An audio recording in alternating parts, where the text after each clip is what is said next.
Hi, this is Tim Stewart, Coach Papa, ball guy number two of two ball guys and a microphone. Where you hear us live on WHIW LP 101.3 FM out of Harvard, Illinois. Today I'm with Tarik Khribech. Tarik is Moroccan born. He is currently an entrepreneur here in America, and we're going to kind of track back through his journey a little bit. So, Tarik, welcome to the show. Thanks for having me, Coach. Oh, you're welcome. We met at a Cubs game. It Right. was a beautiful night at Wrigley Field, and the funny thing is, you don't really like baseball. It's like watching a dry paint getting dry. I don't get it. Actually, that was the first time in like 7 or 8 years at the Wrigley Field. Yeah. Yeah. I don't mind it. It's just that it's not something that I really enjoy. If I have to spend my Saturday night or my afternoon somewhere else, I probably will be uh, someplace else other than watching a baseball. Well, I got to tell you, I enjoyed meeting you there and the conversation we had, which that conversation led to us chatting today. So tell me a little bit about your childhood. Where did you grow up in Morocco? What was your childhood like? Did you grow up at a well-to-do area? Was it more of a challenged area? How'd you get your start in life? Well, I was born and raised in Morocco, Rabat, the capital. We had the normal childhood, loving and caring parents. My father was always, the head of the household, and his goal was always just, us to go to school and get educated and hopefully get the degrees and, build a better life for ourselves.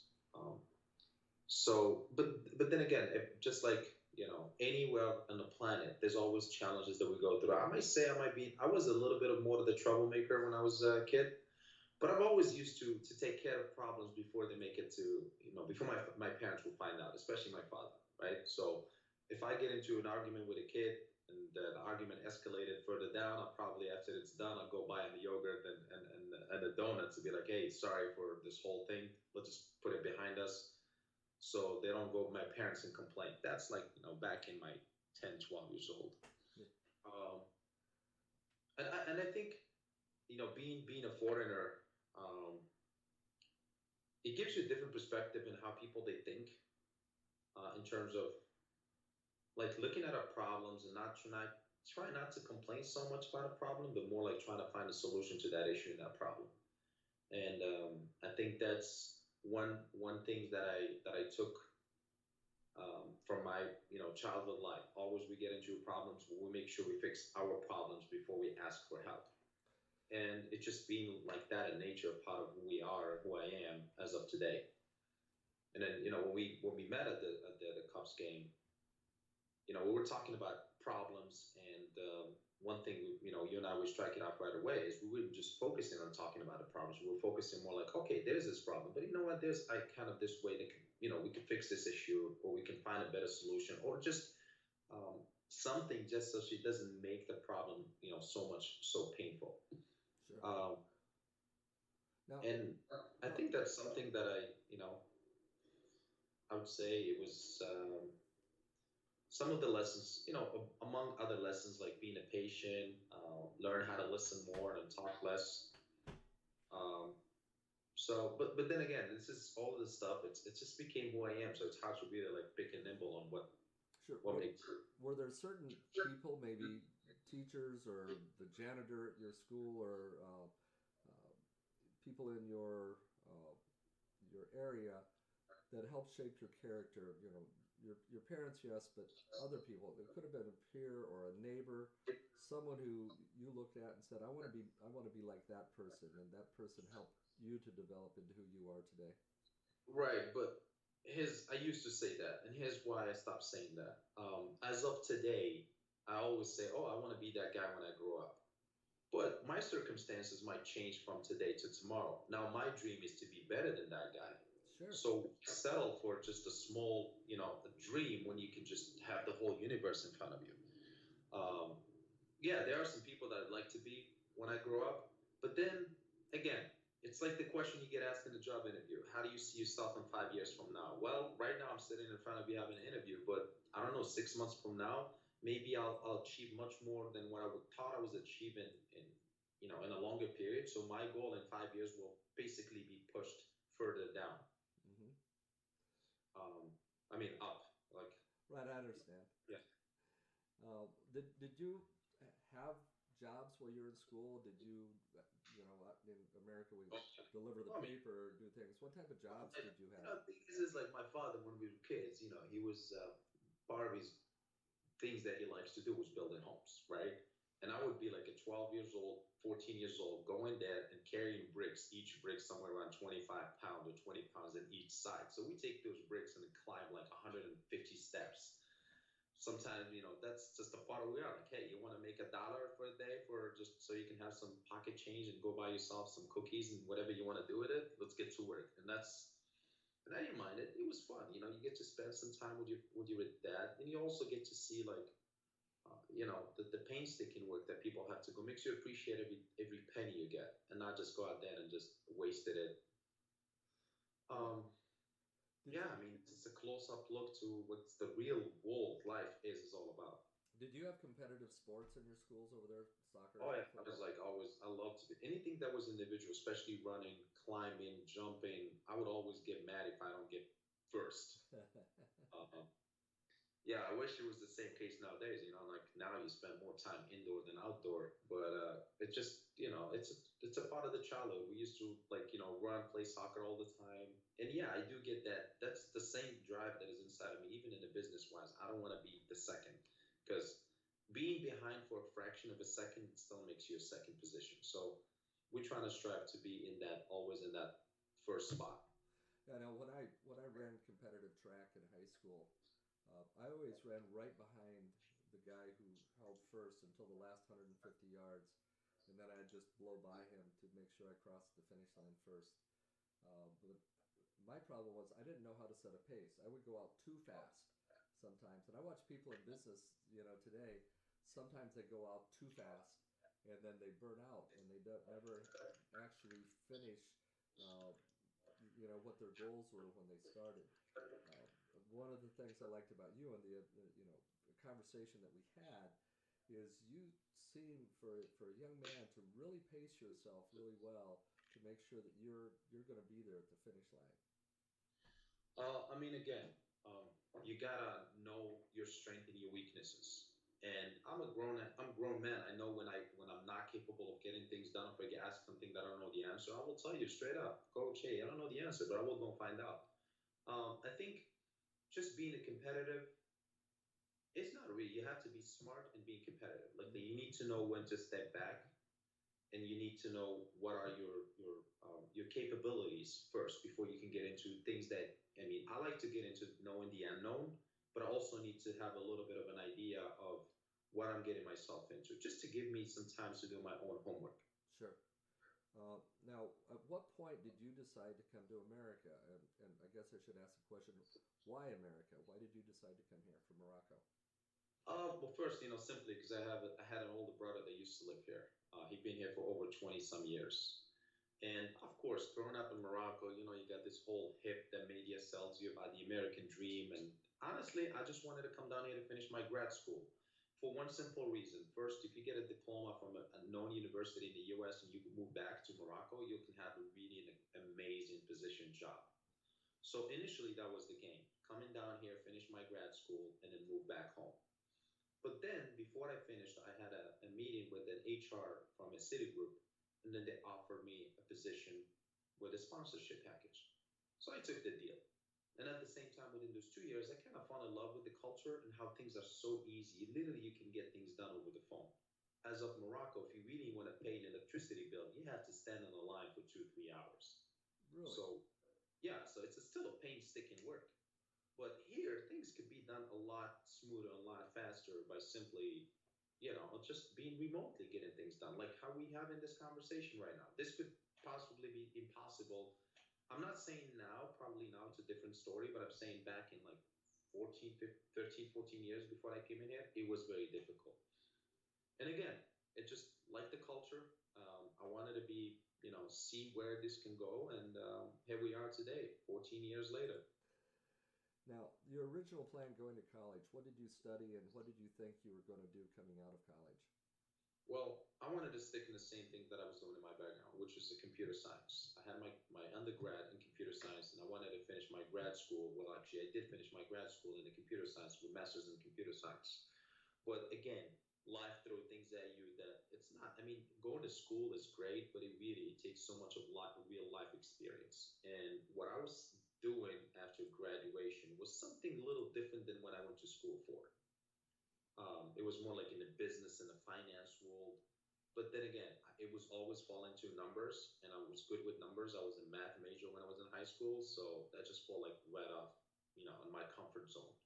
Plus, I like to have a little bit of challenge here and there, knowing that, there might be something to learn from this, especially, you're talking about a corporate of America, Fortune 500 companies, and being in there at the early stage of my education was a blessing. You went in and you worked in corporate America for a little while, but while you were there, you decided, you know what, I'm going to become an entrepreneur. I'm going to have my own business. What research did you do, and what drove you to the business that you're doing today? Well, like I said, I came from a family where everybody does their own thing, right? We were not. My mother, when she had her own shop where they would build rugs and sell them in the market. My father was doing his own construction. My older brother has in the restaurant business. So we really never been in like working for someone. But then again, that doesn't stop the fact that all I wanted to do is his way I see it, right? I'm a foreigner, came to a new country. This is I need to know the rules of their household, and I need to understand how make sure that I apply those rules because I'm a guest in your home. But not anymore. Now we're a citizen. But I'm coming to your home. I got to make sure that I know your rules and apply by your rules, just out of respect. As I was learning the rules, I started realizing, you know what, there is opportunities here. There's something could be done. I didn't want to choose. I mean, I didn't want to be someone else working on someone else's dream when I could be working on my own dream. And when that crisis happened, I just took the chance and I say, you know what, let me take some time off and figure out my thoughts and see what I could do with my life. I mean, I didn't came here 4,500 miles away so I can work in cubicle. Um, I want to be, I want to fly as high as I can and land whatever I want. And it's always been a drive just to do something that, I'm going to leave a legacy behind one day, hopefully. Well, I think you will. I mean, I really, again, I like what you're doing. We've got about a few minutes left to tie this up, but I do want to talk about what you're doing. You've got an app. It's called Chore Relief, Yes. and kind of the idea is that when someone needs some chores done around their house, but they don't want to do them themselves, they're willing to pay someone. They go out, look for someone who does these type of chores, and you pair them together in a very non-threatening way. And could you kind of just explain in a couple of Sure. minutes exactly Sure. how that's working? Okay. I mean, for chore relief, our mission is very simple. We tend to make it easy for people that need help with chores while giving tools to these service providers to manage and grow the business. And the process is very simple, like I showed you. It's a simple, we build an amazing user experience. So we made it so easy for customers to request help with these chores by simple 2, 3 steps max. We take care of all the payment processing. It's handled through your phone. You leave feedbacks, and everything is done through your mobile phone. And then we also, for the first time, we want to make sure that we get these customers help to their door within a 30 minutes window. As far as these service providers and contractors, we build a platform and powerful management software for either an individual looking to make extra money or a business looking to fill in some of those downtime hours. Um, and then with our solution, they can schedule work for themselves and their employees, track the progress of the work, collect payment, view, download the sales report, and have access to some CRM tools that allow these small businesses and individuals to build a repeat business with their customers. And we're a free platform. We simply take a commission from the job when it's completed. So as the service provider business grows, so does ours. It really is no brainer. And what we did something that is unheard of. Companies like SaaS software would charge these businesses hundreds, if not thousands of dollars a month just for the software alone. And there are companies that do send in you customers, but they charge you a leading fee for those customers. This is regardless you get the job or you don't. These are costs coming out of small businesses' pocket. But what we did, we took the risk and we picked and we built a proprietary information technology and then we hand it out to these businesses, and then we just tell them, hey, listen, these are all for free to you to use. Just simply focus on growing your business. And we just let businesses decide what are the rates they want to go, what service area they need to focus on. We don't tell you what to do. We just simply provide you the tools. But we will give you data down the line in terms of helping these small businesses to grow their business. I'm sure, Coach, you've heard of the scheduling service, and I'm sure you've heard of on-demand service. Well, we coming up with it. It's a new era. What's going to call. I'll be able to know or predict when Coach need the next landscaping service.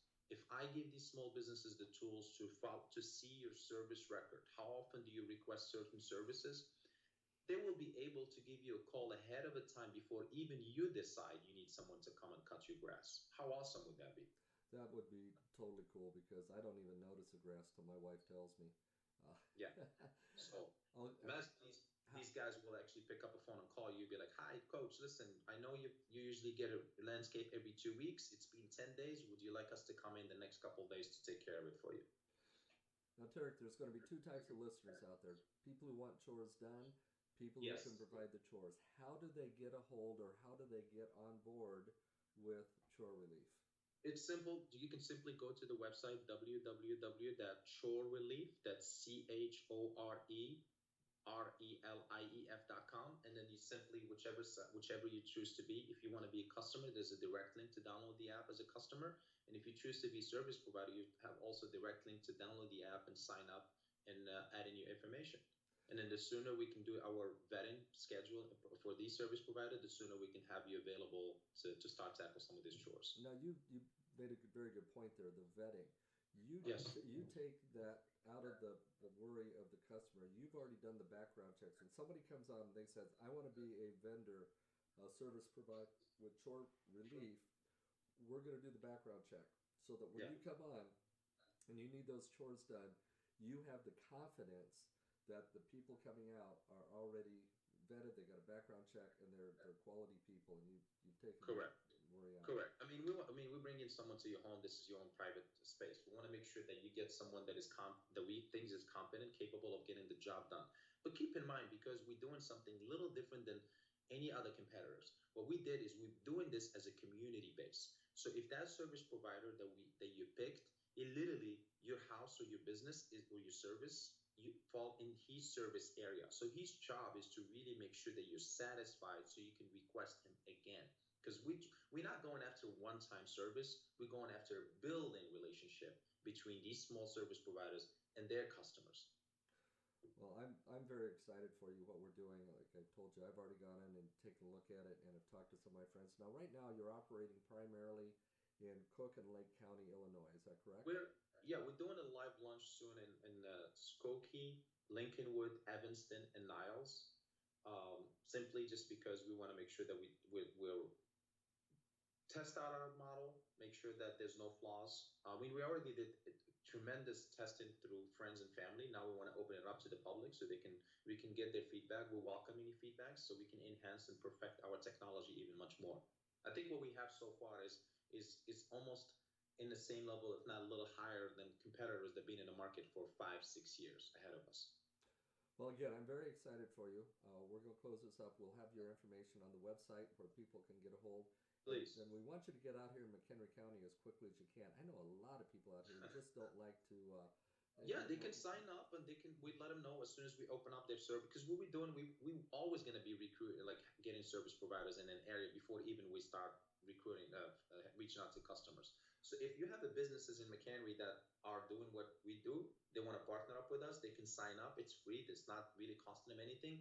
And in the moment when we open up in their territory, we send out all that information to the customer that sign up within their community. So really, it's no brainer. They can sign up now if they want and be on a standby. We'll notify them, be like, hey, we're opening up in McHenry next week. We're about to start blasting out our information to the customers. So be ready that you might be getting some job requests from your neighbors in the next few days. Well, very nice. I've got 18 minutes to wrap this up. So, Tarik, Moroccan-born American citizen who has come up with a great idea. Don't like the chores you got? let's reach out to Chore Relief so that you can do the things you want to do. I am Coach Papa with two bald guys and a microphone. Stay tuned for more as we get to it. Now get off the bench, get back in the game. I am Coach Papa, and I do approve this message.